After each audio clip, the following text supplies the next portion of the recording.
اللهم صل على سيدنا محمد وعلى اللهم صل على سيدنا محمد وعلى آل سيدنا وبارك وسلم اللهم صل على سيدنا محمد وعلى آل سيدنا وبارک میں ہے کہ نبی علیہ الصلوۃ والسلام نے ارشاد فرمایا اللہ لما یغزوکم من نعمہ، کرو کہ اس نے تمہیں کھانے کے لیے بے شمار لحب اللہ، اور مجھ سے محبوب ہوں۔ چنانچہ نبی غیر کوئی شخص مومن نہیں کہلا سکتا۔ نبی اسلام نے ارشاد فرمایا لا یؤمن احدکم حتی اکون احب الیہ من والدہ وولدہ والناس اجمعین، جب تک میں اس کے والد اس کا محبوب نہ ہو جاؤں۔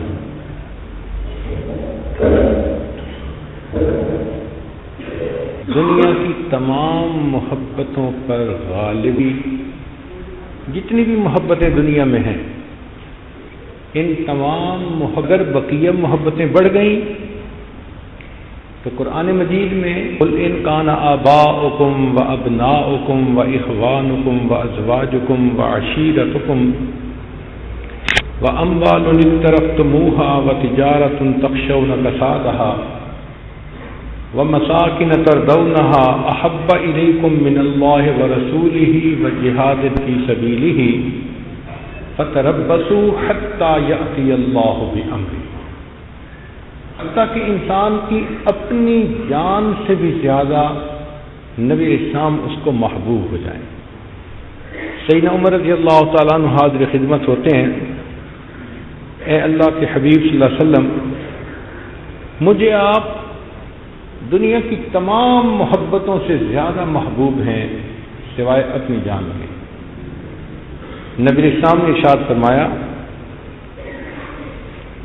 لن یؤمن احدکم حتی اکون احب الیہ من نفسہ، تم میں سے کوئی شخص ایمان والا نہیں ہو سکتا جب تک کہ میں اس کو اس کی جان سے بھی زیادہ پیارا نہ ہو جاؤں۔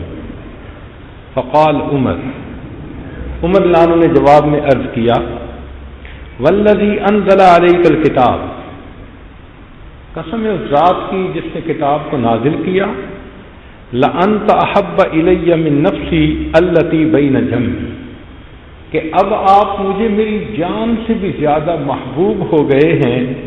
فقال له النبی صلی اللہ علیہ وسلم، نبی اسلام نے فرمایا الآن یا عمر، اے عمر اب ایمان کے کامل مرتبے پر پہنچے۔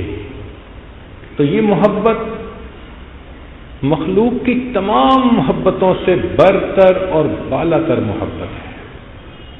چنانچہ نبی اسلام نے ارشاد فرمایا ثلاث من کن فیہ وجد حلاوۃ الایمان،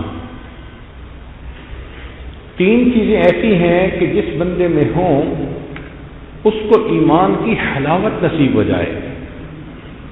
ان یکون اللہ ورسولہ احب الیہ مما سواہما، اللہ تعالیٰ اور اس کے رسول صلی اللہ علیہ وسلم باقی سب سے اس کو زیادہ محبوب ہو جائیں۔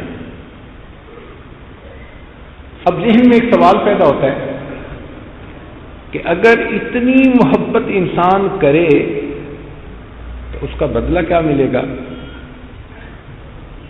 انسان واقع کو دیکھتا ہے، کوئی عمل کرے تو ریٹرن کو دیکھتا ہے، تو نبی اسلام نے وہ بھی فرما دیا۔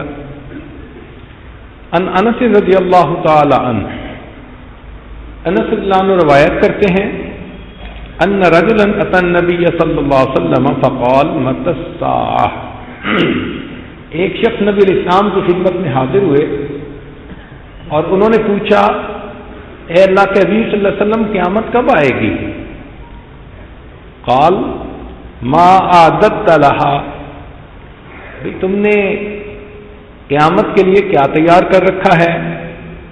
قال، اس نے عرض کیا ما عادت لها من کثیر صلاۃ ولا صوم ولا صدقہ، اے اللہ کے حبیب صلی اللہ علیہ وسلم بہت ساری نمازیں، روزے اور صدقہ یہ چیزیں تو میں نے جمع نہیں کی، وَلَكِنِّي أُحِبُّ اللَّهَ وَرَسُولَهُ، ہاں میں اللہ اور اس کے رسول صلی اللہ علیہ وسلم سے بہت محبت کرتا ہوں۔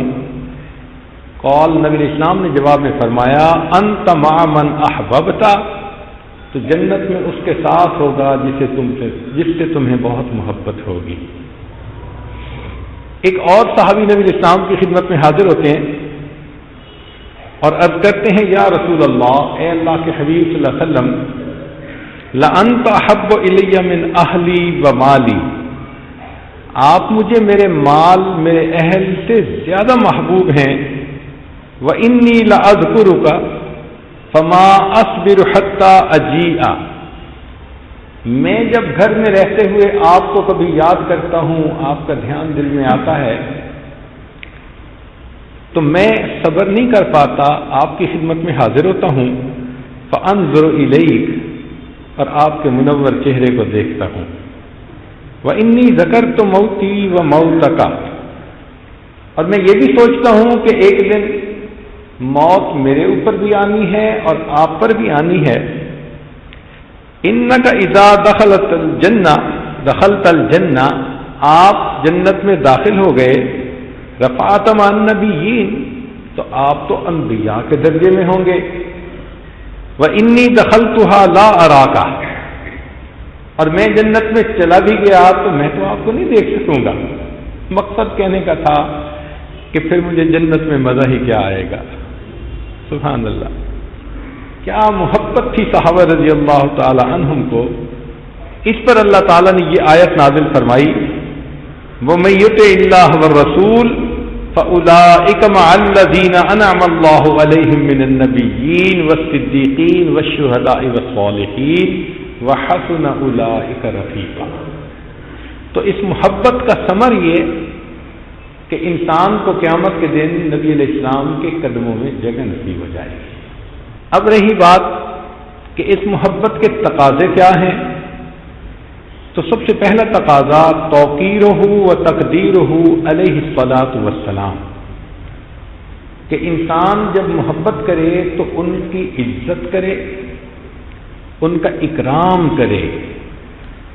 قرآن مجید میں اللہ تعالیٰ نے ارشاد فرمایا، انا ارسلناک شاہدا ومبشرا ونذیرا لتؤمنوا باللہ ورسولہ وتعزروہ وتوقروہ۔ معلوم ہوا کہ اللہ تعالیٰ چاہتے ہیں کہ ہم نبی علیہ السلام کا احترام کریں، ان کی عزت کریں، دل میں ان کی عظمت رکھیں۔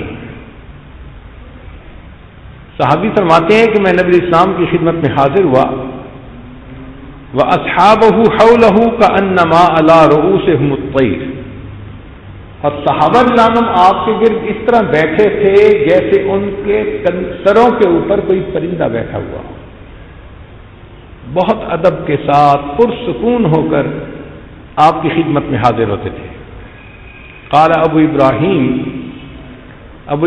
رحمۃ اللہ علیہ فرماتے ہیں، واجب علی کل مؤمن، ہر مومن پر یہ واجب ہے، متا ذکرہ او ذکر عندہ، کہ جب وہ نبی علیہ السلام کا تذکرہ کرے یا اس کے سامنے نبی علیہ السلام کا تذکرہ کیا جائے، ان یخضع و یخشع، کہ اس کے اوپر ایک کیفیت محسوس ہو ادب اور احترام کی، ویتوکر ویسکن من حرکتہ ویأخذ فی ہیبتہ وجلالہ۔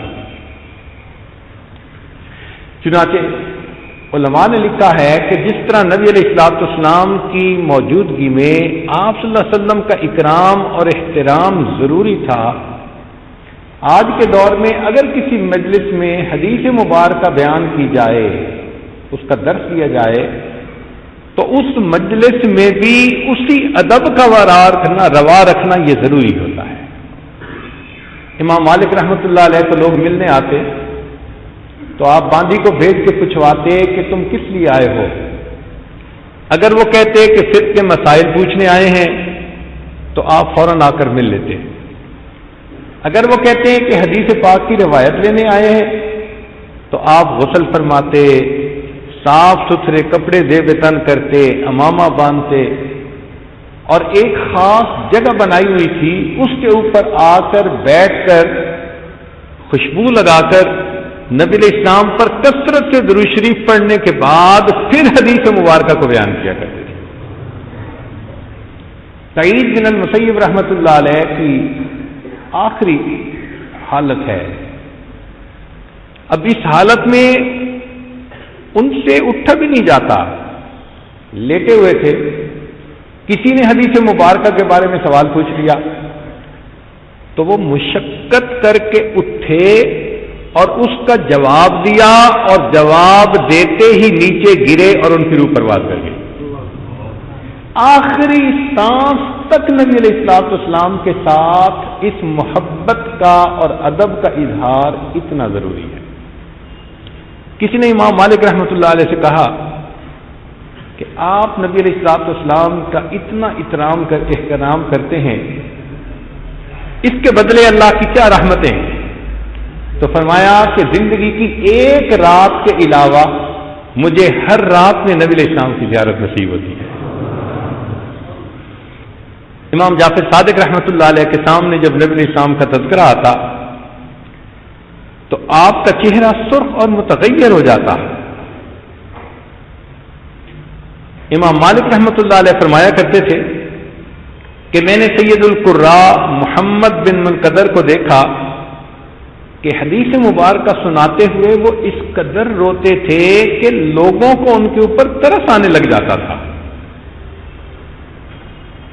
عامر بن عبداللہ بن زبیر کے سامنے جب نبی علیہ السلام کا تذکرہ ہوتا اتنا روتے کہ آنسو خشک ہو جاتے تھے۔ امام زہری رحمت اللہ علیہ بڑے نرم دل اور ملنسار تھے، لیکن جب نبی علیہ السلام کا تذکرہ ہوتا تو ان کی کیفیت ایسی ہوتی کہ جیسے وہ کسی کو پہچانتے ہی نہیں ہیں۔ ابن سیری رحمت اللہ علیہ ہنسمکھ طبیعت کے مالک تھے، حاضرین مجلس کو ایسی باتیں سناتے تھے، لطائف ظرائف کے جس سے کہ وہ مسکراتے تھے، لیکن جب حدیث مبارکہ کا تذکرہ ہوتا تو اس وقت ان کی عاجزی دیکھنے کے قابل ہوتی تھی۔ تو معلوم ہوا کہ حدیث مبارکہ کی تعظیم کرنا یہ حقیقت میں نبی علیہ الصلوۃ والسلام کی تعظیم ہے۔ دوسرا تقاضا عدم التقدیم بین یدیہ وغض الصوت عندہ، نبی علیہ الصلوۃ والسلام کے سبقت نہ کرنا اور آپ کے سامنے آواز کو پست رکھنا۔ تو صحابہ رضوان تو مجلس میں حاضر ہوتے تھے تو بہت آہستہ بولتے تھے۔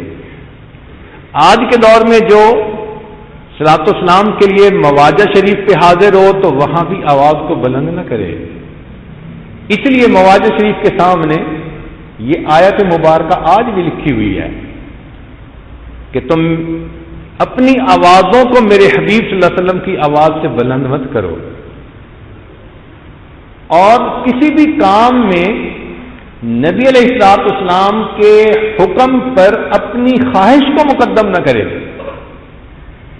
جہاں علم میں آئے کہ نبی علیہ الصلوۃ والسلام کا حکم مبارک یہ فوراً سر جھکا دے، یہ اس محبت کے تقاضوں میں سے ہے۔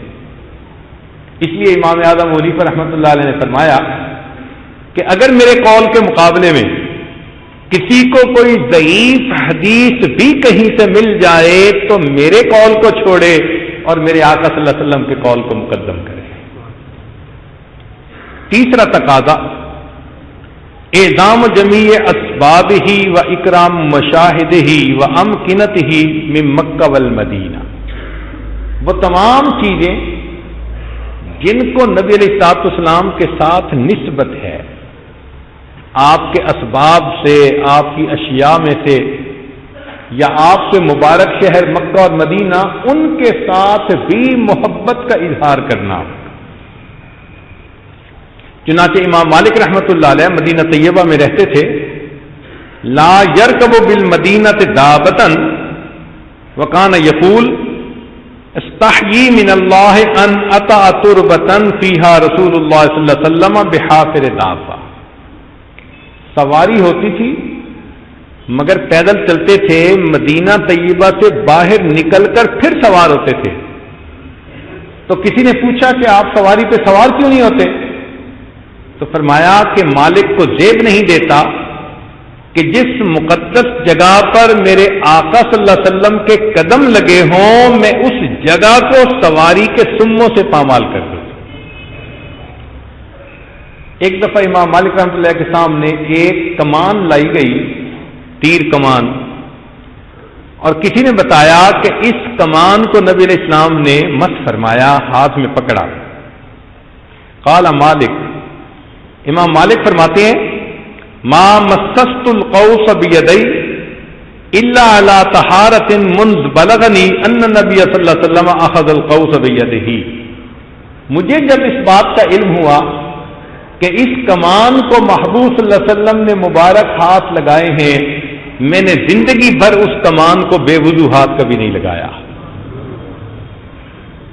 اور امام مالک رحمۃ اللہ جب مسجد نبوی کے قریب آ جاتے، یرفع حذاءہ ویمشی حافیا، مسجد کے باہر ہی جوتے اتار لیتے تھے اور ننگے پاؤں چلا کرتے تھے۔ اسی طرح اگر نبی علیہ السلام کا منہ مبارک انسان کہیں دیکھے تو محبت کا اظہار کرے۔ بعض جگہ میوزیم میں نبی علیہ السلام سے منسوب کچھ کپڑا یا ایسی چیزیں ہوتی ہیں، تو کوئی بھی چیز کہ علماء تصدیق کریں کہ اس کی نسبت نبی علیہ السلام تک پہنچتی ہے، ان اشیاء سے محبت کا اظہار کرنا یہ بھی محبت کا تقاضا ہے۔ اور بالخصوص مکہ مکرمہ اور مدینہ منورہ یہ دونوں وہ شہر ہیں کہ نبی علیہ السلام کو یہ محبوب تھے، تو ہمیں بھی وہاں سے محبت ہونی چاہیے۔ محبت کا چوتھا تقاضا حب الصحابۃ و اہل بیت۔ دستور ہے من احب شیئا احب من یحب، جب کسی سے محبت ہوتی ہے تو انسان ان سے بھی محبت کرتا ہے اور ان کو جو محبوب ہوں ان سے بھی محبت کرتا ہے۔ تو ہمیں چاہیے کہ ہم بھی صحابہ رضی اللہ عنہم سے دلی محبت رکھیں۔ نبی علیہ السلام نے فرمایا اللہ اللہ فی اصحابی لا تتخذوهم من بعد غرضا فمن احبهم فبحبی احبهم، جو صحابہ سے محبت کرے گا وہ میری محبت کی وجہ سے ان سے محبت کرے گا۔ ایک حدیث مبارکہ میں ہے آیت الایمان حب الانصار و آیت النفاق بغضهم، انصار سے محبت کرنا ایمان کی علامت ہے اور انصار سے بغض رکھنا یہ نفاق کی علامت ہے۔ انس بن عامر روایت کرتے ہیں کہ نبی اسلام نے ارشاد فرمایا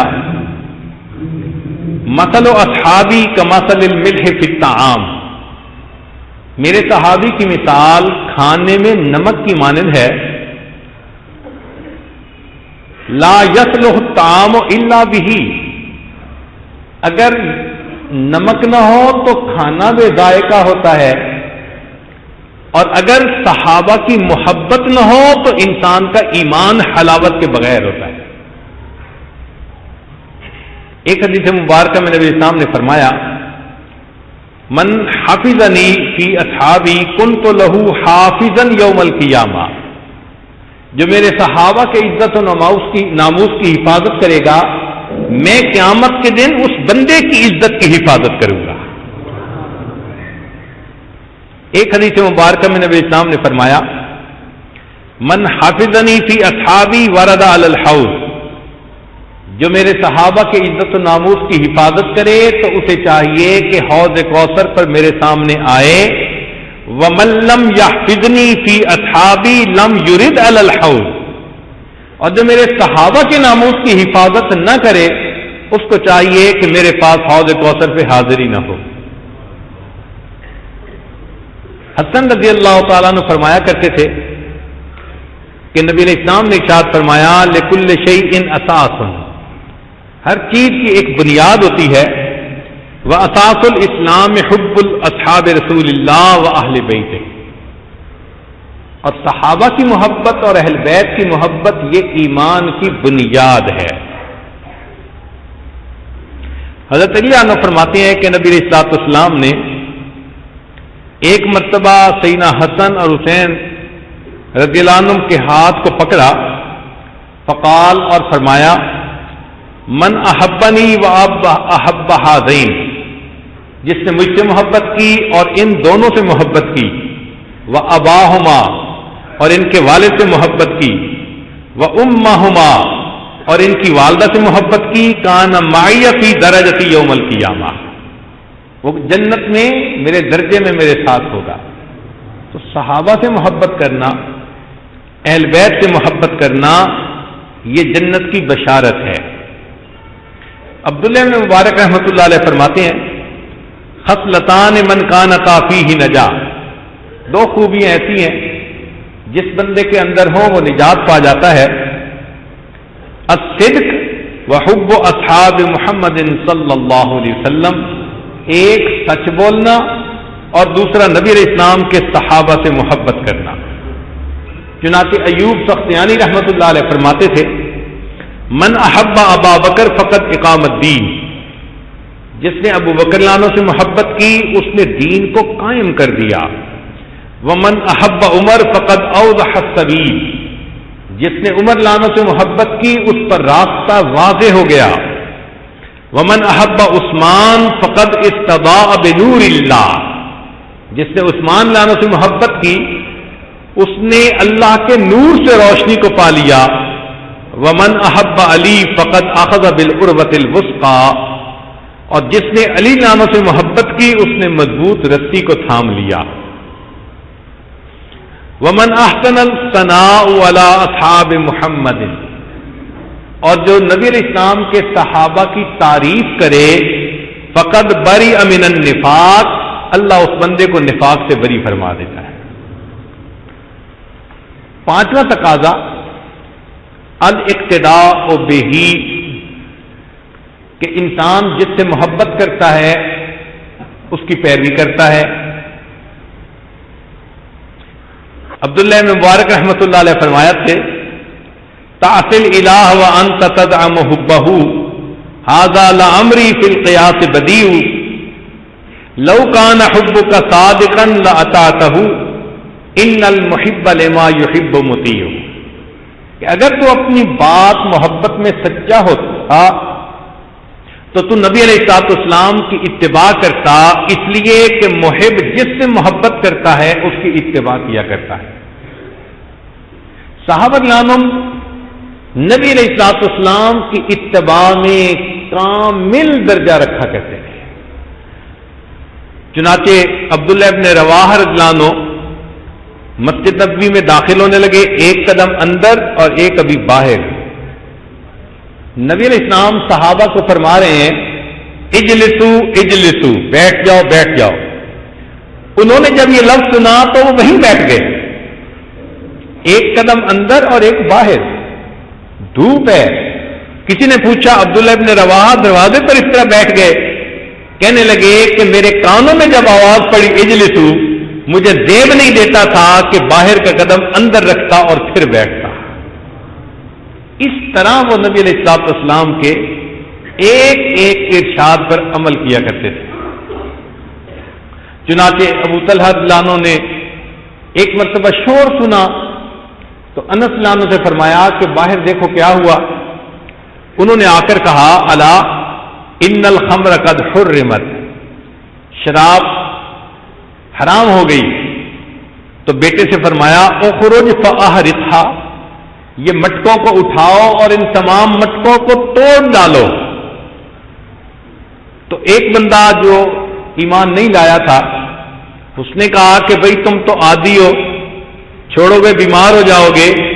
تو فرمانے لگے لیسوا بدوا ولکنہ دا، یہ دوا نہیں، آج کے بعد یہ میرے لیے بیماری بن گئی ہے۔ ابن عمر رضی اللہ عنہ کی اتباع سنت کا رنگ عجیب تھا۔ چنانچہ مدینہ طیبہ سے مکہ مکرمہ کی طرف جب جانے لگے تو ایک جگہ سواری کو روکا، نیچے اترے، اور ایک مخصوص جگہ پر جا کر اس طرح بیٹھے جیسے قضائے حاجت سے فارغ ہوتے ہیں، مگر کچھ کیے بغیر واپس آ گئے، سفر شروع کر دیا۔ تو جو رفقا تھے انہوں نے پوچھا کہ حضرت کیوں رکے اگر ضرورت نہیں تھی؟ تو فرمانے لگے کہ میں نے ایک مرتبہ نبی علیہ السلام کے ساتھ سفر کیا، میرے آقا صلی اللہ علیہ وسلم نے یہاں سواری روکی، فراغت اختیار کی، میں جب اس جگہ پہنچا تو میرا دل چاہا میں بھی وہی عمل کروں جو میرے آقا نے کیا ہوا ہے۔ اتنا سنت کی اتباع تھی۔ مسجد نبوی میں ایک دروازہ تھا جس کو نبی السلام نے فرمایا کہ میرا جی چاہتا ہے کہ اس میں سے عورتیں آیا کریں، باب النساء۔ عبداللہ ابن ملا نے فرماتے ہیں کہ جس دن مجھے یہ بات پہنچی اس کے بعد پوری زندگی میں اس دروازے سے کبھی داخل نہیں ہوا، کہ میرے آقا صلی اللہ علیہ وسلم نے فرما دیا کہ کتنا اچھا ہو کہ یہ عورتوں کے لیے مخصوص کر دیا جائے۔ اس قدر سنت کی اتباع کرتے تھے۔ دل میں بات آئے گی یہ صحابہ رضی اللہ عنہم کی تو شان ہی اور تھی۔ قریب کے زمانے میں اگر آپ دیکھنا چاہیں تو ہمارے اکابر علماء دیوبند کو اللہ رب العزت نے اتباع سنت میں ایک نرالی شان دی تھی۔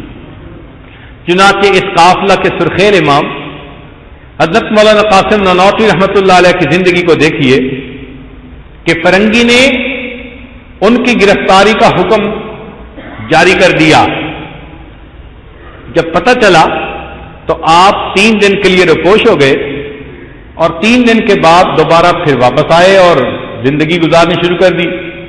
کسی نے کہا حضرت پھانسی چڑھا دیں گے یہ لوگ؟ فرمایا پھانسی چڑھ جانا مجھے قبول ہے، میں نے اپنے آقا صلی اللہ علیہ وسلم کی مبارک زندگی کو دیکھا، مجھے غار ثور کی 3 راتیں یا 3 دن روپوشی کے نظر آتے ہیں، میں نے اس سنت پر عمل کیا اور اس کے بعد میں وہاں سے باہر آ گیا۔ حضرت مولانا رشید احمد گنگوہی رحمۃ اللہ علیہ آخری عمر میں ان کی آنکھوں میں موتیا بند آ گیا تھا تو بینائی چلی گئی تھی، مگر سرما پابندی سے لگاتے تھے۔ تو کسی طالب علم نے پوچھ لیا کہ حضرت سرما تو لگاتے ہیں بینائی تیز ہونے کے لیے؟ فرمایا کہ میں بینائی تیز ہونے کی نیت نہیں کرتا، میں اپنے آقا صلی اللہ علیہ وسلم کی سنت پر عمل کرنے کی نیت کرتا ہوں۔ حضرت شیخ الہند رحمۃ اللہ علیہ کی مبارک زندگی کو دیکھیے، ان کو جیل کے اندر قید کر دیا گیا تو وہاں انہوں نے یوسف علیہ السلام کی نیابت کا حق ادا کرتے ہوئے جیل کے قیدیوں کو دین کی تعلیم دینی شروع کر دی۔ علامہ انور شاہ کشمیری رحمۃ اللہ علیہ ان کو نبی علیہ السلام سے بہت محبت تھی، فرمایا کرتے تھے میں نے اپنی زندگی میں دینیات کی کسی کتاب کو کبھی بے وجوہات نہیں لگایا۔ اور ایک مرتبہ ان کو اسہال لگ گئے، لوز موشن، تو کسی نے کہا کہ حضرت یہ بیماری کیسے ہوئی؟ تو فرمانے لگے کہ مجھے نبی علیہ السلام کی کچھ عرصے کے بعد باقاعدہ زیارت ہوتی تھی، اب ذرا درمیان میں وقفہ لمبا ہو گیا، اس غم سے اسہال لگ گئے کہ میرے کسی گناہ کی وجہ سے مجھے محروم نہ کر دیا گیا۔ حضرت حکیم الامت مولانا شرف علی تھانوی رحمۃ اللہ علیہ کی مبارک زندگی دیکھیے، ہر دن اور ہر رات سنت سے مزین۔ فرماتے ہیں کہ میں نے بیٹھ کر حساب لگایا میرے رمضان کی زندگی کے اعمال کیا اور غیر رمضان کے اعمال کیا، تو فرماتے ہیں کہ میں نے دیکھا کہ دونوں میں کوئی فرق نہیں، میرا وقت غیر رمضان میں ایسے ہی گزرتا تھا جیسے کہ رمضان میں گزرا کرتا تھا۔ جن کی پوری زندگی رمضان بن گئی ہو تو سوچئے ہر عمل میں وہ سنت کی کتنی اتباع کرتے ہوں گے۔ حضرت مولانا حسین محمد علی رحمۃ اللہ علیہ کو اللہ رب العزت نے یہ شرف بخشا کہ 18 سال مسجد نبوی میں بیٹھ کر انہوں نے حدیث کا درس دیا۔ ایک مرتبہ ان کو گنبد خضرا کے اندر جانے کا موقع ملا تو اندر اپنی ریش مبارک سے جھاڑو دینے لگے جگہ کو صاف کرنے لگے. کسی نے پوچھا حسین احمد یہ کیا؟ تو جواب نے کہا کہ جس کی سنت ہے میں اسی کی حرمت پہ قربان کر رہا. واپس لوٹ کر دیوبند آئے تو دارالحدیث کے سامنے ایک چھوٹا سا باغیچہ بنا ہوا تھا. وہاں حضرت نانوتوی رحمت اللہ علیہ نے گلاب کے پھول لگوائے تھے. کسی نے پوچھا کہ حضرت تو پھول تو کئی ہوتے ہیں، آپ نے گلاب کو کیوں سلیکٹ کیا؟ تو فرمانے لگے کہ میں نے کتاب میں پڑھا ہے کہ نبی علیہ الصلوۃ والسلام کے جسم اطہر سے جو خوشبو آتی تھی، گلاب کی خوشبو اس خوشبو کے قریب تر ہے. میں نے اس لیے لگوایا کہ یہ خوشبو آئے گی مجھے اپنے آقا کی یاد آیا کرے. حضرت نانوتوی رحمۃ اللہ نے کیکر کا درخت لگوا دیا. استاد حیران، حضرت پھولوں کی جگہ تھی، اتنی خوبصورت کیاری تھی، یہاں کیکر کا درخت کانٹے ہی کانٹے. فرمان لگے اگرچہ کانٹے ہیں مگر صلح حدیبیہ میں جو بیعت رضوان لی گئی تھی تو جس درخت کے نیچے بیعت لی تھی وہ کیکر کا درخت تھا. میں اس کیکر کے درخت کو دیکھوں گا، میں اپنے آقا صلی اللہ علیہ وسلم کو یاد کروں گا. چنانچہ اسی قافلہ کے ایک اور بزرگ، جسمانی طور پر تو نہیں فنزار لیکن روحانی طور پر اتنے مضبوط، آپ ان کی زندگی کو دیکھیں تو وہ ایک ایک گھر کے دروازے پر کھڑے ہیں. لوگوں میں سوال کرنے کے لیے آیا ہوں. کسی نے پوچھا روٹی کا؟ فرمانے لگے نہیں، میں روٹی کا سائل نہیں، میں وقت کا سوال کرتا ہوں. تم اللہ کے دین کے لیے اپنے گھروں سے نکلو، میرے آقا کا دین سیکھو گے، مجھے آقا کی غلامی کا حق ادا کرنے کی توفیق حاصل ہو جائے. حضرت مولانا احمد علی لاہوری رحمۃ اللہ علیہ لاہور میں تفسیر کا درس دیا کرتے تھے اور فرمایا کرتے تھے کہ میں اللہ کی عظمت پہ قربان کہ میں نے سکھ کا بیٹا ہو کر تفسیر لکھی اور دیکھو ایک سید کے بیٹے نے ہیر لکھی. ہیر نام سے کچھ اشعار اس نے لکھے. تو اللہ کی شان، جس سے چاہے جو کام لے لیتا ہے. تو ہمارے اکابر علماء دیوبند پر اللہ رب العزت کا یہ خاص کرم کہ سنت کی اتباع میں ان کا رنگ نرالا تھا. چھٹی چیز، بغض من ابغض اللہ ورسولہ، جو اللہ اور اس کے رسول صلی اللہ علیہ وسلم سے بغض رکھے انسان اس کے ساتھ دل میں بغض رکھے. اس کی مثال سمجھنی بڑی آسان ہے. ماں بیٹے سے محبت کرتی ہے، اب جو اس کے بیٹے سے محبت کرے اسے اچھا لگتا ہے اور جو بیٹے سے محبت نہ کرے وہ اچھا نہیں لگتا.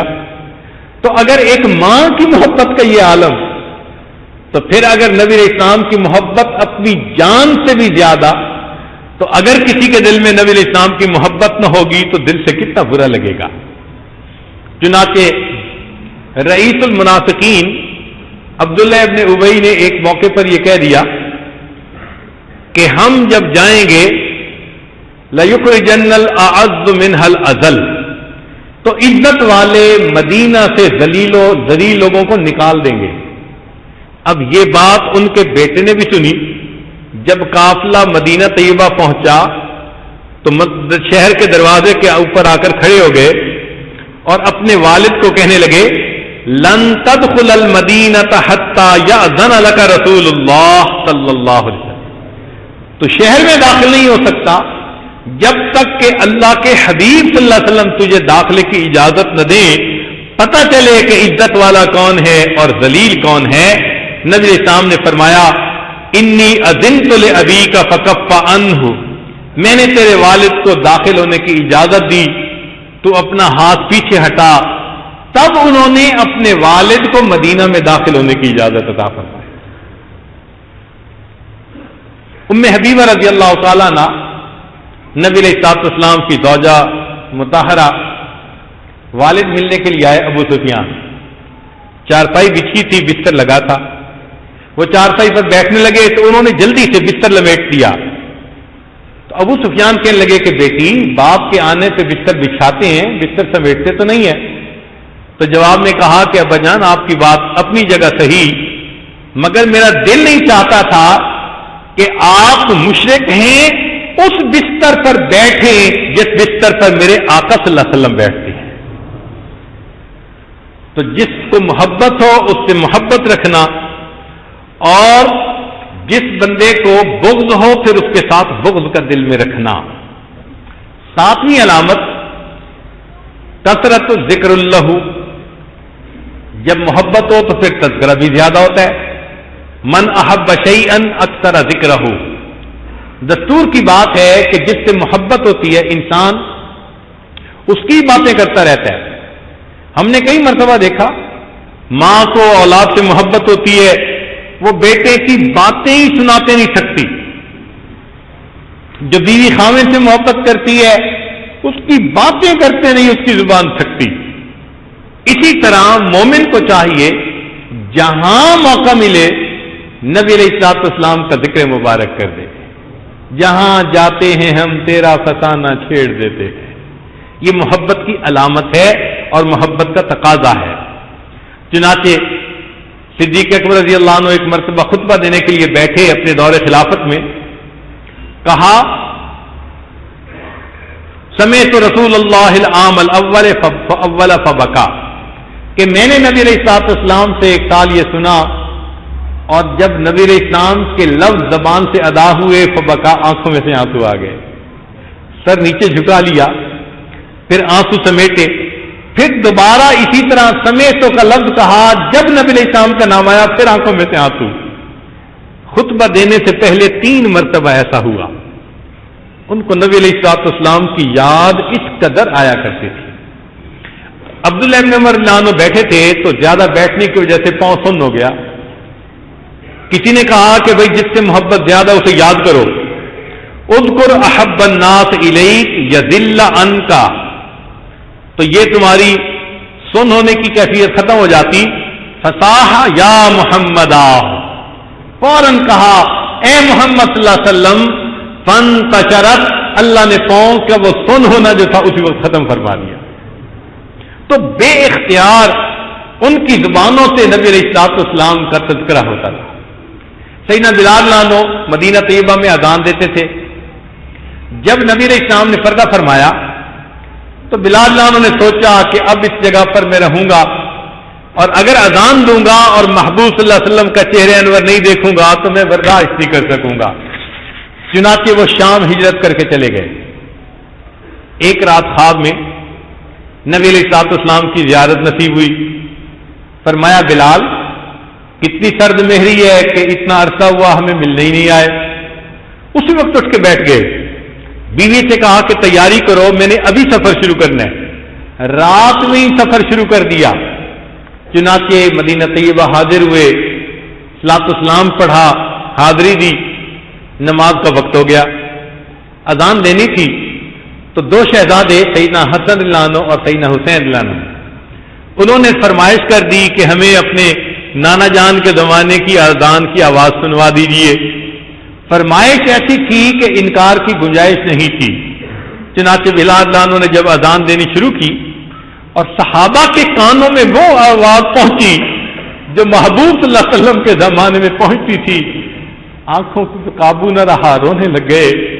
جب قریب کے گھروں میں آواز پہنچی تو عورتیں رونے لگی، حتیٰ کہ انہوں نے اپنے آپ کو چادروں میں لپیٹا اور یہ معلوم کرنے کے لیے کہ یہ آواز کیسے آنے لگی وہ مسجد کے قریب آئیں.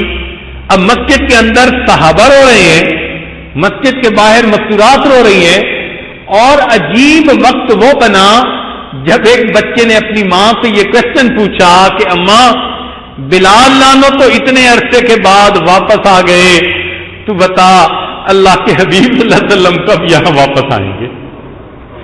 تو صحابہ کو جب نبی علیہ السلام کی یاد آتی تھی تو ان کی آنکھوں سے آنسو آ جاتے تھے. چنانچہ جب صحابہ لانا میں ایک دوسرے کو ملتے تھے تو جیسے ہم آئس کریم پیش کرتے ہیں یا کوئی سویٹ ڈش پیش کرتے ہیں تو صحابہ لانم ایک دوسرے کو کہتے تھے آؤ میں تمہیں نبی علیہ السلام کی باتیں سناؤں. گھنٹوں بیٹھ کے نبی علیہ السلام کی باتیں سناتے تھے. یہ ان کے نزدیک سویٹ ڈش سے زیادہ سویٹ چیز ہوا کرتی تھی. 8ویں چیز کثرت شوق ہی الی لقائہ.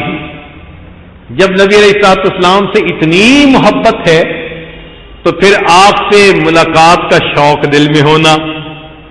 کل حبیب یحب لقاء حبیبہ، دستور کی بات ہے کہ ہر محب محبوب سے ملاقات کا شوق رکھتا ہے. چنانچہ جس بندے کے دل میں بھی نبی علیہ الصلوۃ والسلام کی زیارت کی تمنا، آپ سے ملاقات کی تمنا ہوگی، یہ اس کے ایمان کی حلاوت کی نشانی ہے. چنانچہ ابو ہریرہ نے روایت کرتے ہیں، من اشد امتی لی حب ناس یکونون بعدی، کہ انسانوں میں میرے بعد جو لوگ آئیں گے ان میں سب سے زیادہ مجھ سے محبت کرنے والے لوگ وہ ہوں گے، یود احدہم لو رآنی بأہلہ ومالہ، کہ ان میں سے بعض یہ تمنا کریں گے کہ اگر ہم اپنے مال اور اپنی اولاد کو دے کر نبی علیہ السلام کا دیدار حاصل کر سکتے تو ہم یہ عمل بھی کر گزرتے. چنانچہ ابدہ رضی اللہ عنہ ایک صحابی ہیں، فرماتی ہیں کہ میرے والد خالد بن میدان جب رات کو بستر پر لیٹتے تو نبی علیہ السلام کو اور صحابہ کرام کو یاد کرتے اور کہتے، ہم اصلی و فصلی و الیہم یحن قلبی طال شوقی الیہم فاجل رب قبضی الیک، یہ میرے اصل اور فصل تھے اور ان کی یاد مجھے تڑپاتی ہے، اے اللہ میری روح کو قبض کر لے اور مجھے ان لوگوں کے ساتھ واصل کر دے. سیدنا عمر رضی اللہ عنہ اپنے دور خلافت میں شہر کا چکر لگا رہے ہیں، گشت فرما رہے ہیں. ایک گھر میں سے کسی بوڑھی عورت کی آواز آئی، ذرا غور سے سنا تو وہ بوڑھی عورت نبی علیہ السلام کی محبت میں اپنے لکھے ہوئے اشعار پڑھ رہی تھی. تو عمر رضی اللہ عنہ نے دروازہ کھٹکھٹایا. بوڑھی عورت نے پوچھا، من انتا؟ جواب دیا کہ امیر المومنین عمر بن الخطاب. وہ کہنے لگی کہ امیر المومنین رات کے وقت میں مجھ بڑھیا کے دروازے پر؟ اس نے دروازہ کھولا، امیر المومنین تشریف لائیے. آپ صلی اللہ علیہ وسلم نے کمرے میں قدم رکھا اور کہا کہ آج میں آپ کے سامنے ایک فریاد لے کر آیا ہوں، میری فریاد کو پورا کر دیں. اس نے کہا آپ بیٹھے تو صحیح چارپائی پہ. نیچے زمین پر بیٹھ گئے، فرمانے لگے کہ میری بات کو پورا کریں تب میں چارپائی پر بیٹھوں گا. آنکھوں میں آنسو. بڑھیا نے کہا میں آپ کی کون سی تمنا پوری کر سکتی ہوں؟ فرمانے لگے کہ ابھی جو تم نے نبی علیہ السلام کی محبت میں اشعار پڑھے ان میں آخری شعر کا ترجمہ یہ تھا، اللہ مجھے اپنے حبیب صلی اللہ علیہ وسلم کے ساتھ جنت میں اکٹھا کر دینا. اس شعر میں تھوڑی سی تبدیلی کر کے اس کو یوں پڑھ لو، اللہ مجھے اور عمر بن الخطاب نانوں کو جنت میں محبوب کے ساتھ اکٹھا کر دینا. اللہ محمد صلاۃ الابراری صلی علیہ الطیبون الاخیار یا لیت شعری والمنایا اطوار حل تجمعنی وحبیب الدار. چنانچہ بلال نانو کی وفات کا وقت قریب ہوا تو بیوی نے کہا واہ حزناہ، ہائے افسوس. فرمانے لگے واہ ترباہ، اے خوشی، غدن القی الاحبۃ محمد وحزبہ، کہ کل میری نبی علیہ السلام اور ان کی جماعت صحابہ کے ساتھ ملاقات ہو جائے گی. تو ان کو مرنا اچھا لگتا تھا کہ نبی علیہ السلام کے ساتھ جلدی ملاقات ہو جائے گی. اب نواں تقاضا نبی علیہ الصلوۃ والسلام کے ساتھ محبت کا، الشفقۃ علی امتہ والسعی فی مصالحہم، کہ اگر نبی علیہ الصلوۃ والسلام کے ساتھ محبت ہے تو آپ صلی اللہ علیہ وسلم کے دل میں جو امت کا غم تھا اس کو اپنی زندگی کا مقصد بنا لینا، اس غم کو اپنے دل میں بٹھا لینا اور امت کی ہدایت کے لیے، نفع رسانی کے لیے ہر وقت زندگی کو خرچ کر دینا، یہ بھی محبت کا تقاضا ہے. انس بن مالک رضی اللہ عنہ فرماتے ہیں، ذرا توجہ کیجئے، عجیب حدیث مبارکہ ہے. کہ نبی علیہ السلام نے ارشاد فرمایا الا اخبرکم ان اقوام، میں تمہیں کچھ لوگوں کے بارے میں نہ بتاؤں لیسوا بانبیاء ولا شہداء، نہ وہ انبیاء ہوں گے نہ وہ شہداء ہوں گے، یغبطہم یوم القیامت الانبیاء والشہداء، ہاں قیامت کے دن ان کی کیفیت پر انبیاء اور شہداء رشک کر رہے ہوں گے، بمنازلہم من اللہ عز وجل علی منابر من نور، وہ نور کے ممبروں پر بیٹھے ہوں گے، یکونون علیہا، قالوا، صحابہ نے عرض کیا ومن ہم، اے اللہ کے نبی صلی اللہ علیہ وسلم وہ لوگ کون ہوں گے؟ قال، نبی علیہ السلام نے جواب میں فرمایا الذین یحببون عباد اللہ الی اللہ ویحببون اللہ الی عبادہ، کہ وہ لوگ جو اللہ کو بندوں کا محبوب بناتے ہیں اور بندوں کو اللہ کا محبوب بناتے ہیں۔ تو صحابہ نے پوچھا کہ اللہ کو بندوں کا محبوب بنا دینا یہ تو سمجھ میں آتا ہے، لیکن بندوں کو اللہ کا محبوب بنانے سے کیا مراد؟ تو فرمایا کہ بندوں کو امر بالمعروف اور نہی عن المنکر کی تلقین کرتے ہیں، جب لوگ شریعت کے پابند ہو جاتے ہیں اللہ ان سے محبت کرنے لگ جاتا ہے۔ تو دین کے شعبوں میں جو کام کرنے والے لوگ ہیں، مدارس کی شکل میں، دعوت و تبلیغ کی شکل میں، یا تزکیہ و تصوف کی شکل میں، یا کسی بھی دین کے کام کی شکل میں، یہ سارے کے سارے لوگ وہ ہیں جو اللہ کے بندوں کو اللہ سے ملاتے ہیں، جو بچھڑے ہوئوں کو اللہ سے ملاتے ہیں، لوگوں کے دل میں اللہ کی محبت بھرتے ہیں اور اللہ کو اپنے بندوں پر مہربان کرنے کے لیے ان بندوں کو سنت کی زندگی کی تلقین کرتے ہیں۔ ان لوگوں کو اللہ قیامت کے دن وہ مرتبہ دیں گے کہ جس کو دیکھ کر انبیاء اور شہداء بھی ان پر رشک کر رہے ہوں گے۔ تو نبی علیہ الصلوۃ والسلام کو امت کے ساتھ جو محبت تھی وہ بے غرض تھی۔ یہ بات ذہن میں رکھیں کہ دنیا کی تمام محبتیں غرض کی محبتیں، ماں باپ کی محبت، اولاد کی محبت، شاگرد استاد کی محبت، بھائی بھائی کی محبت، اس کے پیچھے کوئی نہ کوئی غرض ضرور ہوتی ہے۔ دنیا کی محبتوں میں تو دنیا غرض، اور دین کی محبتوں میں بھی غرض ہوتی ہے۔ کیا؟ کہ شاگرد کے دل میں کہ مجھے استاد سے اصلاح حاصل ہوگی، اور استاد کے دل میں کہ اس کی اصلاح ہو گئی تو اللہ مجھ سے راضی ہو جائیں گے۔ تو غرض تو ہر بندے کے دل میں ہے نا۔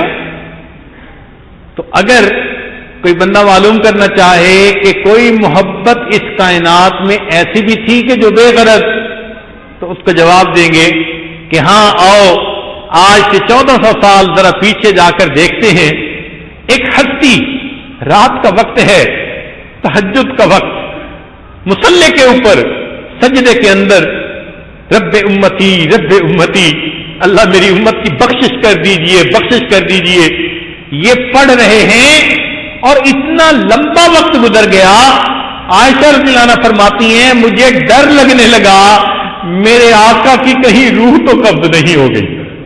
میں بستر سے اٹھی اور میں نے پاؤں کے انگوٹھے کو ہلا کے دیکھا تو مجھے تسلی ہوئی کہ نہیں، آقا صلی اللہ علیہ وسلم لمبا سجدہ فرما رہے ہیں۔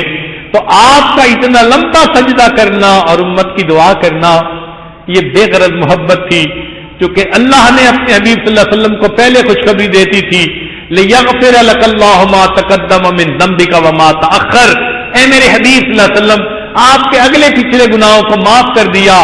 اللہ نے خوشخبری دے دی تھی وَلَسَوْفَ يُعْطِيكَ رَبُّكَ فَتَرْضَىٰ، تیرا رب تجھے اتنا دے گا کہ تو بس کرے گا۔ جن کو اللہ کی رضا کی بھی خوشخبری مل گئی اور لغزشوں کی معافی کی بھی خوشخبری مل گئی، اب کوئی اور تو غرض دل میں ہو نہیں سکتی۔ تو ثابت ہوتا ہے کہ نبی علیہ السلام کی محبت امت کے اوپر بے غرض محبت تھی۔ اللہ نے ان کو رؤوف اور رحیم بنا کر بھیجا تھا۔ وہ رحمت، وہ رافت مجبور کرتی تھی اللہ میری امت کو جہنم کی آگ سے بچا لیجئے، اور اس کے لیے آپ صلی اللہ علیہ وسلم دعائیں مانگتے تھے۔ قربان جائیں کوئی ماں اپنی اولاد کے لیے 23 سال نہیں روتی، کوئی باپ 23 سال نہیں روتا. نبی علیہ السلام 23 سال امت کے لیے دعائیں فرماتے رہے. اور پھر مزید بات دیکھیے، جب ملک الموت آئے اور عرض کیا کہ اللہ تعالیٰ نے یاد فرمایا ہے، تو نبی علیہ السلام نے پوچھا کہ ملک الموت یہ مجھے پوچھ کر بتاؤ کہ کیا اللہ تعالیٰ میری امت کے ساتھ میرے جانے کے بعد کیا معاملہ کریں گے؟ تو رب کریم کی طرف سے پیغام آیا، اے میرے محبوب صلی اللہ علیہ وسلم، جب آپ کو امت کا اتنا غم ہے، ہم آپ کے پردہ کرنے کے بعد امت کو بے سہارا نہیں چھوڑیں گے. تب اللہ کے حبیب صلی اللہ علیہ وسلم نے اللہ کے حضور جانے کے لیے اپنے آپ کو پیش فرمایا. تو محبت کے تقاضوں میں سے یہ تقاضا بھی کہ انسان اپنی زندگی میں دین کو اپنا غم بنائے، دین کی خاطر اپنا جان، اپنا مال، اپنا وقت سب کچھ قربان کر دے، اور یہ نبی علیہ السلام کی غلامی اپنے لیے سعادت سمجھے. 10ویں علامت کثرت الصلاۃ والسلام علیہ. محبت کا یہ تقاضا ہے کہ نبی علیہ السلام پر کثرت کے ساتھ درود شریف بھی پڑھے. اللہ رب العزت نے ارشاد فرمایا، ان اللہ وملائکتہ یصلون علی النبی یا ایھا الذین آمنوا صلوا علیہ وسلموا تسلیما. چنانچہ صبح و شام اللہم صلی علی سیدنا محمد وعلی آل سیدنا محمد وبارک وسلم. ایک صحابی سید القراء ابن کعب رضی اللہ عنہ نبی اسلام کی خدمت میں حاضر ہوئے. اے اللہ کے نبی صلی اللہ علیہ وسلم، میں کتنا درود شریف پڑھا کروں؟ فرمایا جتنا چاہو. اے اللہ کے نبی صلی اللہ علیہ وسلم، تیسرا وقت درود شریف، تیسرا حصہ. فرمایا کہ اگر تو زیادہ کرے گا تو تیرے لیے زیادہ فائدے مند. انہوں نے کہا کہ 2 حصے درود شریف. فرمایا اور زیادہ پڑے گا تو اور فائدہ. انہوں نے کہا کہ اجعل لک دعائی کلہ، جتنا بھی میرے پاس وقت ہوگا میں ہر وقت آپ صلی اللہ علیہ وسلم پر درود شریف پڑھتا رہوں گا. فقال صلی اللہ علیہ وسلم، نبی علیہ السلام نے جواب میں فرمایا، اذن یغفر ذنبک، پھر اللہ تعالیٰ اس کے بدلے تمہارے گناہوں کو معاف کر دیں گے. وتکفی ہمک، اور اللہ تیرے تمام غموں کو دور کرنے کے لیے کافی ہو جائیں گے. تو درود شریف کی برکت ہے، اللہ تعالیٰ غم پریشانی کو دور کر دیتے ہیں اور اللہ تعالیٰ گناہوں کو معاف کر دیتے ہیں. چنانچہ عمر بن الخطاب عنہ فرماتے تھے، الصلاۃ الدعاء والصلاۃ معلق بین السماء والارض. دعا اور نماز زمین اور آسمان کے درمیان معلق رہتی ہے. فلا یصعد الی اللہ منہ شیء حتی یصلی علی النبی صلی اللہ علیہ وسلم. اس وقت تک کوئی قبول نہیں ہوتی جب تک کہ اس میں نبی علیہ السلام پر درود شریف نہ شامل کیا جائے. اس لیے دعا مانگنے سے پہلے بھی درود شریف پڑھتے ہیں، بعد میں بھی درود شریف پڑھتے ہیں. حدیث پاک میں ہے، الدعاء بین الصلاتین لا یرد، کہ جو دعا 2 درود شریفوں کے درمیان ہوگی، اول آخر درود شریف، اللہ تعالیٰ اس دعا کو رد نہیں فرماتے. نبی علیہ السلام نے ارشاد فرمایا، من صلی علیہ فی کتاب، جو بندہ لکھ رہا ہو اور لکھنے کے دوران نبی علیہ السلام کا نام نامی اسم گرامی آئے اور وہ آپ کے مبارک نام کے ساتھ صلی اللہ علیہ وسلم لکھے، تو فرمایا من صلی علیہ فی کتاب لم تزل الملائکۃ تستغفر له ما دام اسمی فی ذلک الکتاب، جب تک میرا نام اس کتاب کے اندر رہے گا فرشتے اس بندے کے گناہوں کی مغفرت کے لیے دعا کرتے رہیں گے. طلباء نوٹس بناتے ہیں، رجسٹر بناتے ہیں، تو جہاں اس میں گرامی آئے وہاں ساتھ صلی اللہ علیہ وسلم لکھنے کا اہتمام کریں. ابن مسعود عنہ فرماتے ہیں کہ نبی اسلام نے فرمایا، اول الناس بی یوم القیامہ، قیامت کے دن میرے سب سے قریب وہ ہوگا اکثرہم علیہ صلاۃً، جو دنیا میں مجھ پر زیادہ درود شریف پڑھنے والا ہوگا. ابو بکر صدیق عنہ فرماتے ہیں، الصلاۃ علی النبی امحق للذنوب من الماء البارد للنار. ٹھنڈا پانی آگ کو اتنا جلدی نہیں بجھاتا جتنا جلدی درود شریف انسان کے گناہوں کو مٹا دیتا ہے. ابو ہریرہ عنہ فرماتے ہیں کہ نبی اسلام نے فرمایا من نسی الصلاۃ علی نسی طریق الجنہ. جو شخص مجھ پر درود شریف پڑھنا بھول گیا وہ بندہ جنت کے راستے کو ہی بھول گیا. حضرت علی عنہ فرماتے تھے واللہ لولا ما ذکر اللہ ورسولہ فی فضل التسبیح والتکبیر والتحلیل والتحمید. اللہ کی قسم اگر اللہ اور اس کے رسول صلی اللہ علیہ وسلم نے تسبیح یعنی سبحان اللہ، اللہ اکبر، الحمدللہ، لا الہ الا اللہ، اس کے فضائل اگر اللہ اور اس کے رسول صلی اللہ علیہ وسلم نے نہ بتائے ہوتے لجعلت کل انفاسی صلاۃ علی رسول اللہ صلی اللہ علیہ وسلم، میں اپنی زندگی کے ہر سانس میں نبی علیہ السلام پر درود شریف ہی پڑھا کرتا. سیدنا صدیق اکبر نبی علیہ السلام کے قریب حاضر ہیں. ایک نوجوان آ گیا، نبی علیہ السلام نے جگہ بنائی اور اس نوجوان کو اپنے اور ابوبکر صدیق لانو کے درمیان بٹھایا اور فرمایا کہ ابو بکر اس بات پر تمہیں حیرانی ہو رہی ہوگی. عرض کیا اللہ کے حبیب صلی اللہ علیہ وسلم حیرانی ہو رہی ہے. فرمایا ان ھذا الفتى یصلی علی صلاۃ، یہ نوجوان میرے اوپر ایک ایسا درود شریف پڑھتا ہے ما یصلیھا علی احد من امتی، میری امت میں ایسا درود شریف کوئی دوسرا نہیں پڑھتا. اس کی وجہ سے میں نے اس کو اپنے قریب بٹھایا. اور وہ کیا درود شریف پڑھا کرتے تھے؟ اللہم صلی علی محمد عدد من صلی علیہ وصلی علی محمد عدد من لم یصلی علیہ وصلی علی محمد کما امرت بالصلاۃ علیہ وصلی علی محمد کما تحب ان یصلی علیہ وصلی علی محمد کما ینبغی ان یصلی علیہ.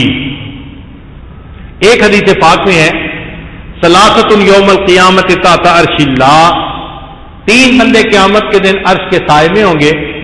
ان میں سے ایک وہ بندہ من اکثر الصلاۃ علیہ، جو میرے اوپر کثرت کے ساتھ درود شریف پڑھتا ہوگا. چنانچہ علماء نے کتابوں میں ان مقامات کا تذکرہ کیا اور مواقع کا تذکرہ کیا جس پر درود شریف پڑھنا چاہیے. ایک دخول المسجد والخروج من، مسجد میں داخل ہوتے وقت اور مسجد سے خارج ہوتے وقت، والتشہد اور التحیات میں جیسا سب پڑھتے ہیں، ورؤیت المساجد، مسجد نظر آئے تو درود شریف پڑھنا، دخول الاسواق، بازار میں داخل ہوتے ہوئے گزرتے ہوئے درود شریف پڑھنا، دخول البیت والخروج من، گھر میں داخل ہوتے وقت اور گھر سے نکلتے وقت درود شریف پڑھنا، نسیان الحاجہ، کوئی چیز رکھ کے بھول جائے یا بات بھول جائے اس حالت میں درود شریف پڑھنا، وقت الفقر، تنگ دستی کے عالم میں درود شریف پڑھنا، فی البدایت فی العلم، فی البدایت فی الخطب، علم پڑھتے ہوئے مجلس علم کے وقت درود شریف پڑھنا، خطبہ دیتے ہوئے درود شریف پڑھنا، والانتہاء من مجالس العلم، مجلس علم کے اختتام پہ درود شریف پڑھنا، فی لقاء الاخوان، دو بھائی جب آپس میں ملیں اس موقع پر نبی علیہ السلام پر درود شریف پڑھنا، فی موادعتہم و مفارقتہم، پھر مدارست الحدیث النبوی، نبی علیہ السلام کی حدیث مبارکہ کا درس دینے سے پہلے حدیث پڑھنا، عند تذکرتہ صلی اللہ علیہ وسلم، نبی علیہ السلام کا جب بھی تذکرہ ہو تو آپ صلی اللہ علیہ وسلم پہ درود شریف پڑھنا، عند ذکر اصحابہ، صحابہ کے تذکرے پر بھی نبی علیہ السلام کو یاد کر کے درود شریف پڑھنا، عند ذکر شیء من معاصرہ، نبی علیہ السلام سے تعلق نسبت رکھنے والی کوئی چیز، منہ مبارک دیکھا یا کوئی اور ایسی چیز دیکھی تو اس وقت پڑھنا، عند دخول المدینہ، اور جب مدینہ میں داخل ہونا تو درود شریف پڑھنا، عند المرور علی خبر ہی صلی اللہ علیہ وسلم، اور صلاۃ والسلام کے لیے حاضری دینا تو اس وقت درود شریف پڑھنا۔ درود شریف کے فضائل سن لیجئے، انہا سبب لہدایت المصلی وحیات قلبہ، درود شریف پڑھنے سے اللہ تعالیٰ درود شریف پڑھنے والے کو ہدایت دیتے ہیں اور اس کے دل کو اللہ زندہ فرما دیتے ہیں۔ انہا سبب لزیادت محبت رسول اللہ صلی اللہ علیہ وسلم، یہ درود شریف نبی علیہ السلام کے ساتھ محبت میں زیادتی کا سبب۔ انہا سبب لزیادت محبت العبد لرسول اللہ، جو درود شریف زیادہ پڑھتا ہے تو اللہ کے نبی صلی اللہ علیہ وسلم کو اس سے محبت زیادہ ہوتی ہے۔ انہا سبب قرب العبد من ربہ یوم القیامہ، قیامت کے دن بندے کا نبی علیہ السلام سے قرب حاصل ہونے کا ذریعہ بنتا ہے۔ انہا اداء لشیء من حقہ صلی اللہ علیہ وسلم، جو درود شریف پڑھتا ہے وہ نبی علیہ السلام کی غلامی کا گویا حق ادا کرتا ہے۔ انہا سبب مغفرت الذنوب، نبی علیہ السلام پر درود شریف پڑھنا گناہوں کی مغفرت کا سبب۔ انہا سبب کفایت اللہ عبدہ ما اہمہ، بندے کے غم اور پریشانیوں کے ختم ہونے کا سبب۔ انہا سبب اجابت الدعاء، دعا قبول ہونے کا سبب۔ انہا سبب نیل شفاعت ہی صلی اللہ علیہ وسلم، درود شریف پڑھنے والے کو نبی علیہ السلام کی شفاعت نصیب ہوگی۔ انہا سبب زکات و طہارت للمصلی، جو پڑھنے والا اس کا دل پاک اور صاف ہو جاتا ہے۔ انہا تطیب للمجالس، مجلسیں پاکیزہ ہو جاتی ہیں۔ اور درود شریف پڑھنے والا اللہ کے نزدیک بخیل نہیں ہوتا۔ انہا سبب فی ان لا تکون المجالس حسرتا و ندامتا علی اصحابہا یوم القیامہ، جس مجلس میں درود شریف پڑھ لیں تو قیامت کے دن وہ مجلس حسرت اور ندامت کا سبب نہیں بنے گی۔ اور جو نبی علیہ السلام پر درود شریف پڑھے گا اللہ تعالیٰ اس کے اوپر 10 جو ہے وہ رحمتیں نازل فرمائیں گے۔ انہا سبب للبرکت فی ذات المصلی و عملہ و عمرہ و مصالحہ، بندے کے عمر میں اعمال میں درود شریف کے پڑھنے سے برکت ہو جاتی ہے۔ انہا سبب لتثبیت قدم العبد علی الصراط والجواز علیہ، درود شریف کو کثرت سے پڑھنے والا قیامت کے دن پل صراط کو بڑے آرام آسانی کے ساتھ پار کر سکے گا۔ سوچئے اس عمل کے اندر کتنی فضیلت ہے۔ اور ایک اور آخری last but not the least, وہ کیا ہے؟ انہا سبب لثقل کفۃ المیزان، درود شریف نیکیوں کے پلڑے کے جھک جانے کا قیامت کے دن سبب بن جائے گا۔ ایک حدیث مبارکہ سن لیجئے، اخرجہ ابن ابی دنیا والنمیری فی کتاب الاعلام، الاعلام کتاب میں اس کو نمیری نے اور ابن ابی دنیا نے نقل فرمایا۔ عبداللہ رضی اللہ عنہ صحابی ہیں جو روایت کرتے ہیں، فرماتے ہیں ان لآدم علیہ السلام من اللہ عز وجل موقفا فی فص من العرش، قیامت کے دن اللہ تعالیٰ آدم علیہ السلام کو عرش کے سامنے ایسا مقام عطا فرمائیں گے، علیہ ثوبان اخضران، انہوں نے 2 سبز کپڑے پہنے ہوئے ہوں گے، کأنہ نخلۃ سحوق، لمبی کھجور کا درخت ہوتا ہے اس طرح اللہ ان کو لمبا قد عطا کریں گے۔ ينظر الى من ينطلق به من ولده الى الجنہ ومن ينطلق به الى النار، تو آدم علیہ السلام دیکھ رہے ہوں گے کہ یہ جو میزان ہو رہا ہے تو کون سا بندہ جنت کی طرف لے جایا جا رہا ہے اور کون سا بندہ جہنم کی طرف لے جایا جا رہا ہے۔ فبینا آدم علی ذالک، آدم علیہ السلام اس حال میں ہوں گے اذ نظر الی رجل من امت محمد صلی اللہ علیہ وسلم، کہ وہ دیکھیں گے کہ نبی علیہ السلام کی امت کا ایک بندہ ينطلق به الى النار، فرشتے اس کو گھسیٹ کر جہنم کی طرف لے کے جا رہے ہوں گے. فینادی آدم علیہ السلام یا احمد یا احمد. تو آدم علیہ السلام اس وقت نبی علیہ السلام کو پکاریں گے اے احمد صلی اللہ علیہ وسلم، اے احمد صلی اللہ علیہ وسلم. فیقول علیہ الصلوۃ والسلام، جواب میں نبی علیہ السلام عرض کریں گے لبیک یا ابا البشر، اے بشر کے باپ میں حاضر ہوں. فیقول، آدم علیہ السلام فرمائیں گے ھذا رجل من امتک ينطلق به الى النار، یہ آپ کی امت کا ایک بندہ ہے اور فرشتے اس کو جہنم لے کے جا رہے ہیں.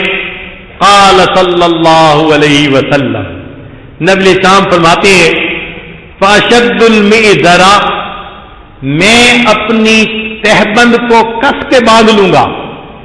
یہ ایک طریقہ تھا عربوں میں اہم کام کے لیے قدم اٹھانے سے پہلے کہ میں نے کس کے چادر باندھ لی اور میں نے قدم اٹھایا، یعنی پوری ول پاور کے ساتھ کسی کام کے لیے متوجہ ہونا.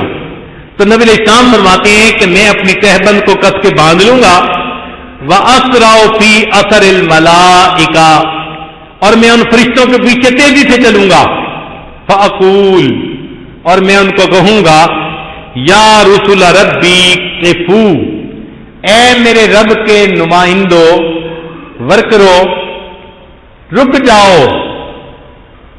فیقولون، فرشتے آگے سے جواب دیں گے نحن الغلاظ الشداد الذین لا نعصی اللہ ما امرنا ونفعل ما نؤمر، ہم بڑے سخت گیر اور قوی ہیں اور ہم وہی کرتے ہیں جس کا کرنے کا اللہ نے حکم دیا، ہم اللہ کے حکم کے خلاف نہیں کر سکتے. جب نبی علیہ الصلوۃ والسلام کو وہ یہ جواب دیں گے فَإِذَا آیَةَ النَّبِيُّ صلی اللہ علیہ وسلم، جب نبی علیہ السلام اس جواب کو سنیں گے تو پھر کیا ہوگا؟ قَبَضَ عَلَى لِحْيَتِهِ بِيَدِهِ الْيُسْرَىٰ، نبی علیہ السلام اپنا بایاں ہاتھ اپنی ریچھ مبارک کے اوپر رکھیں گے. وَاسْتَقْبَلَ الْعَرْشَ بِوَجْهِهِ، اور اپنے منور چہرے کے ساتھ عرش کی طرف دیکھیں گے. عربوں میں کسی کے سامنے فریاد عاجزی ظاہر کرنے کا یہ طریقہ ہوتا تھا، کسی کو منانے کا یہ طریقہ ہوتا تھا، منت سماجت کا یہ طریقہ ہوتا تھا کہ اس کے سامنے بائیں ہاتھ سے داڑھی کو پکڑ کے اس کے چہرے کی طرف دیکھو اور اس سے رحم کی اپیل کرو. تو نبی علیہ الصلوۃ والسلام ہو بہو وہی عمل فرمائیں گے. فرماتے ہیں کہ پھر میں کہوں گا یا ربی، اے اللہ پروردگار، قد وعدتنی اللہ تخزینی فی امتی، آپ نے میرے ساتھ وعدہ نہیں کیا تھا میری امت کے معاملے میں مجھے رسوا نہیں فرمائیں گے. فیاتی النداء من قبل العرش، عرش کے اوپر سے آواز آئے گی اطیعوا محمدا، میرے فرشتوں محمد صلی اللہ علیہ وسلم کی بات کو مانو. وردوا ھذا العبد الی المقام، اور اس بندے کو میزان کے پاس واپس لے جاؤ. فیخرج صلی اللہ علیہ وسلم بطاقۃ بیضاء کالانملۃ، نبی علیہ الصلوۃ والسلام انگلی کے ایک پورے کے برابر ایک چھوٹا کاغذ کا ٹکڑا اپنے پاس سے نکالیں گے. فیلقیھا فی کفۃ المیزان الیمنی، اور اسے دائیں طرف والے پلڑے کے اندر رکھ دیں گے. وہو یقول بسم اللہ، اور ڈالتے ہوئے نبی علیہ السلام بسم اللہ پڑھیں گے. فترجح الحسنات علی السیئات، وہ چھوٹا سا کاغذ کا ٹکڑا اتنا بھاری ہوگا کہ اب نیکیوں کا پلڑا اس کے گناہوں کے پلڑے کی نسبت بھاری ہو جائے گا. فینادی المنادی، چنانچہ ندا دینے والا ندا دے گا سوئدہ وسوئد جدہ، یہ بندہ سعید بن گیا، اس کے جد سعید بن گئے. وثقلت موازینہ، اور اس کا نیکیوں کا پلڑا بھاری ہو گیا.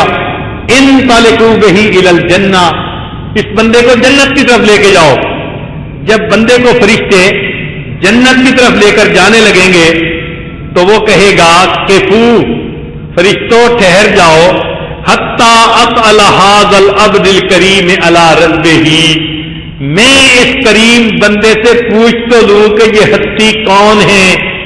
فیقول، وہ بندہ کہے گا بے ابی انت و امی ما احسن وجہک، آپ پہ میرے ماں باپ قربان، آپ کا چہرہ کتنا خوبصورت ہے، وَأَحْسَنَ خَلْقُكَ، اور آپ کے اخلاق، آپ کی پرسنالٹی کس قدر اچھی ہے، من انت، آپ کون ہیں، فَقَدْ أَقِلْتَنِي إِسْرَتِي، آپ نے میرے گناہوں کو کم کر دیا، وَرَحِمْتَ أَبْرَتِي، میری لغزشوں کو ہلکا کر دیا۔ فَيَقُولُ علیہ الصلوۃ والسلام، جواب میں نبی علیہ الصلوۃ والسلام فرمائیں گے انا نبیک محمد، میں تمہارا نبی محمد صلی اللہ علیہ وسلم ہوں، وَهَٰذِهِ صَلَاتُكَ الَّتِي كُنتَ تُصَلِّي عَلَيَّ، یہ وہ درود شریف ہے جو تو زندگی میں میرے اوپر پڑھا کرتا تھا، وَفَيْتُكُهَا أَحْوَجَ مَا تَكُونَ إِلَيْهِ، تجھے اب ضرورت تھی، اللہ نے درود شریف کا تجھے اجر دیا اور اس کی برکت سے اللہ نے تمہیں جنت عطا فرما دی۔ اللہ رب العزت ہمیں نبی علیہ الصلوۃ والسلام کے ساتھ سچی محبت دلوں میں پیدا کرنے کی اور تمام تقاضوں کو پورا کرنے کی توفیق عطا فرمائے۔ سلام اس پر کہ جس نے بے کسوں کی دستگیری کی، سلام اس پر کہ جس نے بادشاہی میں فقیری کی، سلام اس پر کہ جس کے گھر میں چاندی تھی نہ سونا تھا، سلام اس پر کہ ٹوٹا بوریا جس کا بچھونا تھا، سلام اس پر جو سچائی کی خاطر دکھ اٹھاتا تھا، سلام اس پر جو بھوکا رہ کے اوروں کو کھلاتا تھا، سلام اس پر کہ جس نے خون کے پیاسوں کو قبائیں دی، سلام اس پر کہ جس نے گالیاں سن کر دعائیں دی، سلام اس پر کہ جس نے فضل کے موتی بکھیرے ہیں، سلام اس پر بروں کو جس نے فرمایا کہ میرے ہیں۔ وآخر دعوانا ان الحمد للہ رب العالمین۔ تو آپ تو بتائے ہونے کی نیت سے تشریف، دل میں یہ نیت کر لیں کہ ہم اپنی زندگی کے پچھلے گناہوں سے سچی پکی توبہ کر رہے ہیں، آئندہ نیکوکاری پرہیزگاری کی زندگی گزارنے کا دل میں ارادہ کر رہے ہیں۔ یہ کلمات سچے دل کے ساتھ پیچھے پیچھے پڑھیے۔ بسم اللہ الرحمن الرحیم، لا الہ الا اللہ محمد الرسول اللہ، آمنت باللہ وملائکتہ وکتبہ ورسلہ والیوم الآخر والقدر خیرہ وشرہ من اللہ تعالی والبعث بعد الموت، آمنت باللہ کما ہوا باسمائہ وصفاتہ وقبلت جمیع احکامہ اقرار باللسان وتصدیق بالقلب، اشہد ان لا الہ الا اللہ واشہد ان محمدا عبدہ ورسولہ، استغفر اللہ ربی من کل ذنب واتوب الیہ برحمتک یا ارحم الراحمین۔ بعد وظائف 100 مرتبہ درود شریف نبی علیہ السلام پر صبح اور شام پڑھنا، 100 مرتبہ چلتے پھرتے دل میں ہر وقت اللہ کا دھیان رکھنا، صبح شام 10-20 منٹ آدھا گھنٹہ ذکر قلبی یعنی مراقبہ کرنا، ان اعمال کے کرنے سے اللہ تعالیٰ کی محبت دل میں آتی ہے۔ دیر کے لیے اپنے دلوں کی طرف متوجہ ہو جائیں، ظاہر کی آنکھیں بند کر لیں اور من کی آنکھوں کو کھول لیں۔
اے مالک، ہم آپ کے عاجز مسکین بندے ہیں، ہمارے گناہوں کو معاف فرما، خطاؤں سے درگزر فرما، عیبوں کی پردہ پوشی فرما۔ اللہ ہماری نگاہوں کو پاک فرما، دلوں کو صاف فرما، سینوں کو اپنی محبت سے لبریز فرما۔ اے اللہ اپنے پیارے حبیب صلی اللہ علیہ وسلم کی سچی محبت دلوں کے اندر بھرپور عطا فرما۔ اے اللہ آپ صلی اللہ علیہ وسلم کی ایک ایک سنت پر محبت کے ساتھ عمل کی توفیق عطا فرما۔ میرے مولا، جسم کے ہر عضو کو محبوب صلی اللہ علیہ وسلم کی سنت سے مزین کرنے کی توفیق عطا فرما۔ اللہ جب ملک الموت آئے، اعضاء کو ٹٹولے تو سنت نبوی سے مزین ملے، دل و دماغ کو ٹٹولے تو عشق نبوی سے بھرپور نظر آئے۔ میرے مولا، ہم گناہگار ہیں، خطاکار ہیں، آپ سے آپ کی رحمت کے طلبگار ہیں۔ اللہ اپنی بھی محبت عطا فرما دیجئے، اپنی محبت اپنے پیارے حبیب صلی اللہ علیہ وسلم کی محبت بھی عطا فرمائیے۔ اللہ ہم دنیا میں ایسے وقت میں پیدا ہوئے کہ آپ کے پیارے حبیب صلی اللہ علیہ وسلم پردہ فرما چکے، ہم ان کا دیدار دنیا میں نہیں کر سکے۔ جب قرآن پاک پڑھتے ہیں کہ آپ کچھ لوگوں کو قیامت کے دن اندھا کھڑا کریں گے، میرے مولا بڑا ڈر لگتا ہے۔ اگر آپ نے اندھا کھڑا کر دیا تو وہاں بھی دیدار نہ کر سکیں گے۔ اللہ دوہری محرومی سے بچا دینا، دنیا میں نہیں دیکھ سکے، آخرت میں دیدار عطا فرما دینا۔ بڑا دل چاہتا ہے اس چہرے کو دیکھیں جسے آپ نے والضحیٰ فرمایا، ان زلفوں کو دیکھیں جنہیں آپ نے واللیل فرمایا۔ اللہ قیامت میں ان کے قدموں میں جگہ عطا فرمانا، ان کے ہاتھوں حوض کوثر کا جام عطا فرمانا۔ اللہ ان کے لائے ہوئے دین کو زندگی کا مقصد بنانے کی توفیق عطا فرما. ہمارے گھروں کو سنت نبوی کا گلشن بنا دیجئے. اللہ ہماری اولادوں اور نسلوں کو بھی سنتوں کا عاشق بنا دیجئے. اللہ ہم پر رحمت کی نظر فرما دیجئے. آج کی اس مجلس کو اللہ ہماری بخشش کا ذریعہ بنا دیجئے. میرے مولا قیامت کے دن اپنے حبیب صلی اللہ علیہ وسلم کی شفاعت عطا فرما دیجئے. اللہ دنیا میں جہاں بھی مسلمان پریشان ہیں سب کی پریشانیوں کو دور فرما. ہمارے تینوں حرم کی حفاظت فرما. مدارس عربیہ کی حفاظت فرما. دعوت و تبلیغ کے کام کی حفاظت فرما. جہاں اللہ اللہ ہوتی ہے ان خانقاہوں کی حفاظت فرما. اقامت دین کی کوششوں کی حفاظت فرما. جنہوں نے دعاؤں کے پیغامات دیے اللہ سب کی نیک مرادوں کو پورا فرما. بے اولادوں کو نیک اولاد عطا فرما. جو صاحب اولاد ان کی اولادوں کو نیکوکار بنا, فرما بردار بنا, ماں باپ کی آنکھوں کی ٹھنڈک بنا. جن گھروں میں جوان بچے بچیاں موجود ہیں اللہ ان بچوں کے مستقبل کو روشن فرما. ماں باپ کے لیے فرض ادا کرنے آسان فرما. جو مقروض ہیں اللہ قرضے کی ادائیگی کی سبیل پیدا فرما. پریشان حالوں کی پریشانی کو دور فرما. اے کریم آقا اپنی رحمت سے ہماری اس حاضری کو اس مجلس میں قبول فرما. صلی اللہ تعالی علی حبیبہ سیدنا محمد و آلہ و اصحابہ اجمعین برحمتک یا ارحم الراحمین.